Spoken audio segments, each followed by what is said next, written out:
रूहानी ताकतें हमारे आसपास हमेशा मंडराती रहती है। उनकी एक अलग ही दुनिया होती है जो वास्तविकता में तो दिखाई नहीं देती, लेकिन कुछ घटनाओं से महसूस जरूर होने लगती है। ऐसी ही एक हवेली के भूत की है। दरअसल एक पुरानी हवेली है जिसमें कई साल पहले राजा महाराजा रहा करते थे, लेकिन अब वह वीरान पड़ी है क्योंकि उन राजाओं के वारिस देश से बाहर जा चुके हैं। हवेली की हालत जर्जर हो चुकी है। अब इसे मरम्मत की जरूरत है। इसके लिए शासन के नोटिस के अनुसार संपत्ति के मालिक को सूचित किया जाता है। कुछ दिनों में पूर्व राजाओं के वारिस में से एक लड़की हवेली में अपने बच्चे के साथ दाखिल होती है, जो कि उस जमाने के राजा के नाती की लड़की थी। उसका नाम उर्मिला था। उसके पति की कार एक्सीडेंट में मौत हो चुकी थी। अब वह विधवा हो चुकी है, लेकिन उसके पास उसका एक बेटा है जो 8 वर्ष का है और वह भी अपनी माँ के साथ हवेली आया है। हवेली बहुत विशाल थी, इसलिए उसकी साफ सफाई के लिए कई मजदूर बुलाए गए, जिन्हें चप्पे चप्पे की सफाई करने का ठेका दिया गया। किसी को नहीं पता कि हवेली के कोने कोने में कितने खूनी रहस्य छुपे हुए हैं। उर्मिला के आने के बाद हवेली की हवा रूहानी होने लगती है। ऐसा लग रहा था मानो कोई वर्षों से इंतजार कर रहा था इस हवेली के वारिस का। एक रात उर्मिला अपने कमरे में अपने बच्चे के साथ सो रही होती है। अचानक उसके खिड़की से एक पक्षी टकराकर मर जाता है। यह घटना अपने आप में असामान्य थी। पक्षी टकराते ही उर्मिला की नींद खुल जाती है और जब वह लाइट जलाकर देखती है तो डर से चीखने लगती है, क्योंकि उस कमरे की खिड़की से एक पक्षी फंसा हुआ था और उसके शरीर से खून की बूंदें फर्श पर गिर रही थी। नज़ारा इतना भयावह था कि वह अपने बच्चे को उठाना नहीं चाहती थी, लेकिन उर्मिला हिम्मत करके उस पक्षी को खिड़की से बाहर फेंक देती है। लेकिन इसके बाद उसे रात भर नींद नहीं आती और वह सुबह तक जागती रहती है। दरअसल वह जानना चाहती है कि यह किसी की शरारत तो नहीं। सुबह होते ही वह अपने यहाँ काम कर रहे मजदूरों से जाकर कहती है कि रात को मेरे कमरे की खिड़की पर कोई पक्षी आकर टकराया था और तुरंत मर गया। क्या तुम लोगों में से किसी ने यह हरकत की है? क्योंकि पक्षी खुद ब खुद तो खिड़की से नहीं टकरा सकता। मजदूर कहते नहीं, हमने तो खिड़की से नीचे की पक्षी को मरा हुआ नहीं देखा। हम तो अभी वहां से चले आ रहे हैं और जब सभी जाकर देखते हैं तो वहां वह पक्षी नहीं होता। उर्मिला घबराने लगती है कि यह क्या है। यह तो पक्षी होना चाहिए या कम से कम खून की बूंदें दिखनी चाहिए, लेकिन यहाँ पर पक्षी का एक पंख तक नहीं पड़ा हुआ। उर्मिला सभी मजदूरों को कहती है कि हवेली में बहुत सी कीमती चीजें और मूर्ति है, संभाल के साफ सफाई करना।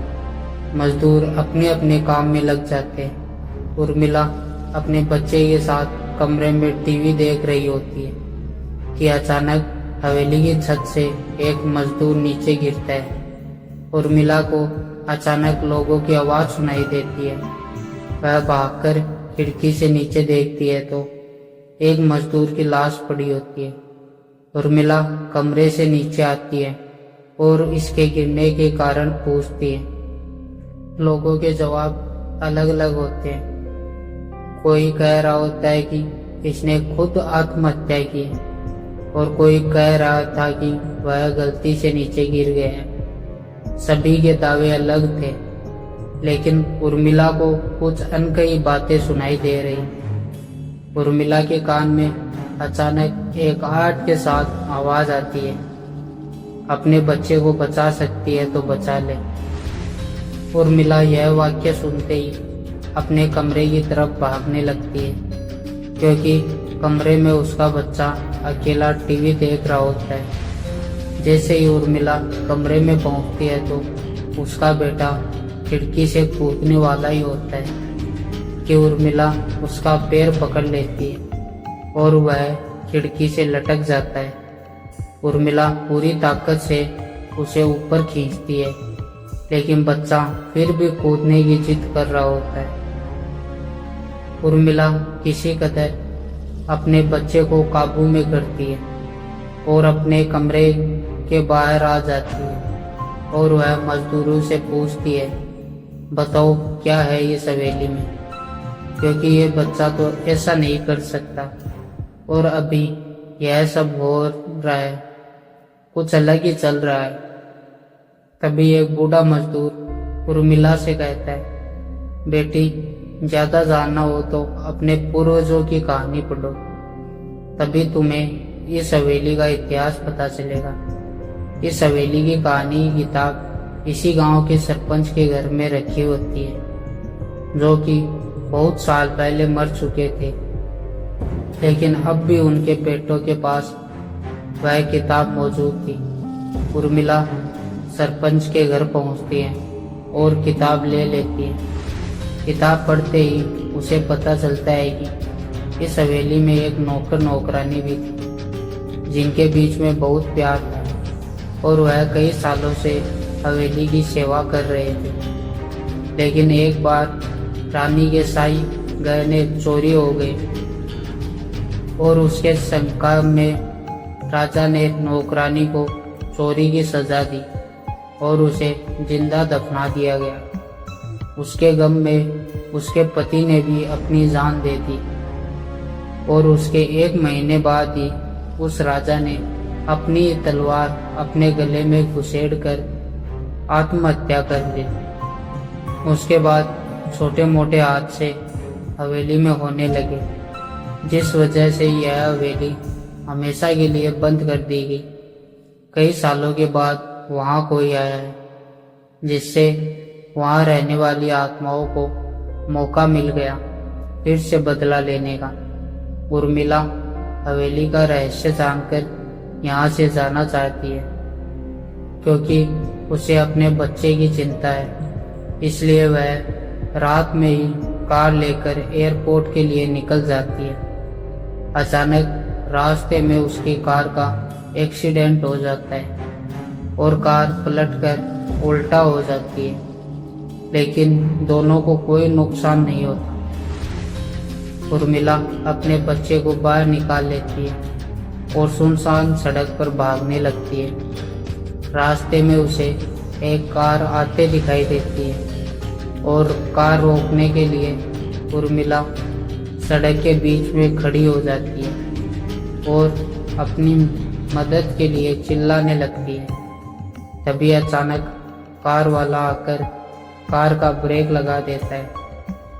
उर्मिला पास जाकर देखती है तो उसकी हिम्मत बढ़ जाती है, क्योंकि यह एक पुलिस ऑफिसर होता है। उर्मिला हड़बड़ाहट में उसे अपनी बात कहती है और रोने लगती है। पुलिस ऑफिसर उन्हें अपनी गाड़ी में बैठने को कहते हैं और रोड में जाने लगते हैं।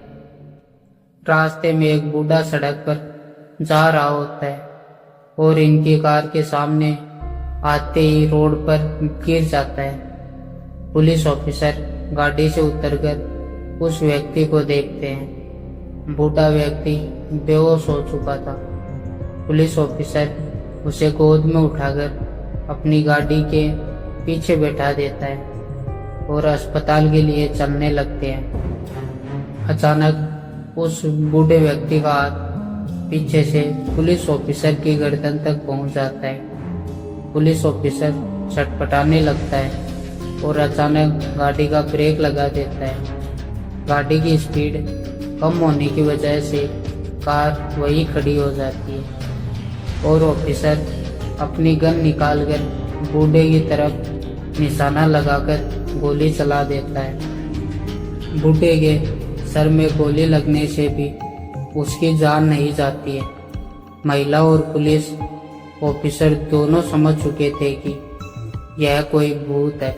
भूत को देखते ही उर्मिला अपने बच्चों को लेकर बाहर निकल जाती है और इसी बीच पुलिस ऑफिसर भूत की पकड़ से अपने आप को छुड़ाने में कामयाब हो जाते हैं। पुलिस ऑफिसर के बाहर निकलते ही तीनों बाहर रोड से भागने लगते हैं और कुछ देर भागते हुए उन्हें सड़क के किनारे जगमगाती लाइट दिख रही होती है। पुलिस ऑफिसर उर्मिला से कहते हैं कि मैडम यह एयरपोर्ट है, जल्दी चलिए।